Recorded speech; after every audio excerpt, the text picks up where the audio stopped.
नमस्कार। जेसी बोस YMCA विश्वविद्यालय द्वारा आज़ादी के अमृत महोत्सव के अंतर्गत आयोजित श्रृंखला राष्ट्र नायकों को नमन के इस एपिसोड में मैं दिव्या चौहान आप सभी का स्वागत एवं अभिनंदन करती हूँ।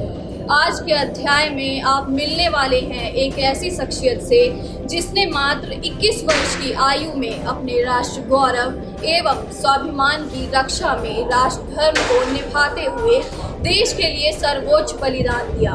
बचपन से ही झांसी की रानी को आदर्श मानने वाली प्रीति लता ने चंद्रशेखर आजाद की परिपाटी पर चलते हुए ब्रिटिश के हाथों पकड़े जाने से इत्र शहीदी को चुना और चारों तरफ से घिर जाने के बाद साइनाइड खाकर अपना जीवन भारत माता को अर्पित कर दिया।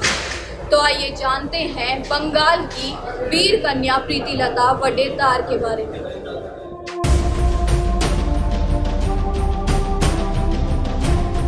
वर्तमान बांग्लादेश के चिटगांव में 5 मई 1911 को जगबंधु वडेद्दार और प्रतिभा देवी के घर जन्मी प्रीति लता बचपन से ही मेधावी छात्रा थी। उनके पिता नगर पालिका में क्लर्क थे। आय कम होने के कारण परिवार की आर्थिक हालत सही नहीं थी, लेकिन जगबंधु ने अपनी बेटी को अच्छी शिक्षा दी। प्रीति लता ने चिटगांव के खस्तागीर बालिका विद्यालय से 1927 में अपनी मैट्रिक और 1929 में इंटरमीडिएट की परीक्षा पास की। वह ढाका बोर्ड में पहले स्थान पर रही। 13 जून 1932 को प्रीति लता ने मास्टर डा सुरजो सेन और निर्मल सेन से उनके ढालघाट शिविर में मुलाकात की। ये उन दिनों की बात है जब महिलाओं को क्रांतिकारी समूहों में शामिल किया जाना दुर्लभ था। तब एक समकालीन क्रांतिकारी विनोद बिहारी चौधरी ने इस बात पर आपत्ति भी जताई, लेकिन मास्टर डा ने प्रीति लता को न केवल अपने संगठन में शामिल किया बल्कि उन्हें लड़ने और हमले का नेतृत्व करने के लिए भी प्रशिक्षित किया। सुरजो सेन के क्रांतिकारी समूह के साथ प्रीति लता ने चिटगांव स्थित शस्त्रागार में 18 अप्रैल 1930 को छापा मारा और सफलतापूर्वक टेलीफोन लाइनों, टेलीग्राफ कार्यालय को नष्ट कर दिया। जलालाबाद की लड़ाई में उन्होंने क्रांतिकारियों को विस्फोटक आपूर्ति करने की जिम्मेदारी भी ली। अपनी किताब में प्रीति लता की मित्र कल्पना दत्ता ने खुलासा किया कि जब प्रीति लता से सवाल किया गया, आप देश की आजादी भी अहिंसक तरीके से लड़ना चाहती हैं क्या?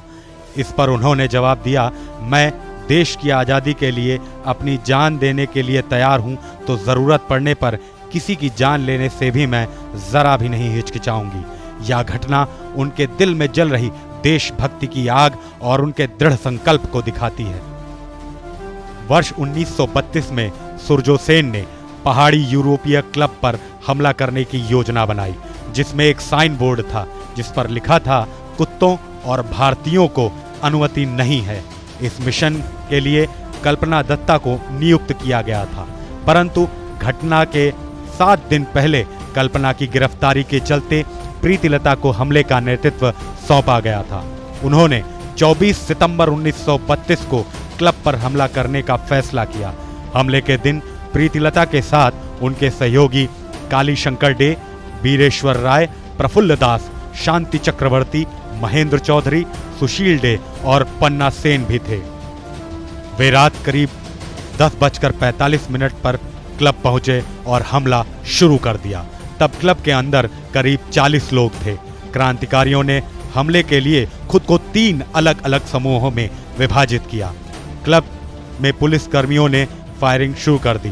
प्रीति लता को एक गोली लगी थी। गोली लगने से प्रीति लता घायल हो गई थी।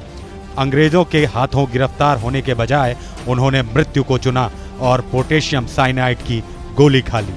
पुलिस को उनके शव की तलाशी लेने पर कुछ पर्चे, गोलियां, सीटी और उनके हमले की योजना का मसौदा मिला। पोस्टमार्टम के दौरान यह पता चला कि गोली लगने की चोट ज्यादा गंभीर नहीं थी। उनकी मौत का कारण पोटेशियम साइनाइड का जहर था।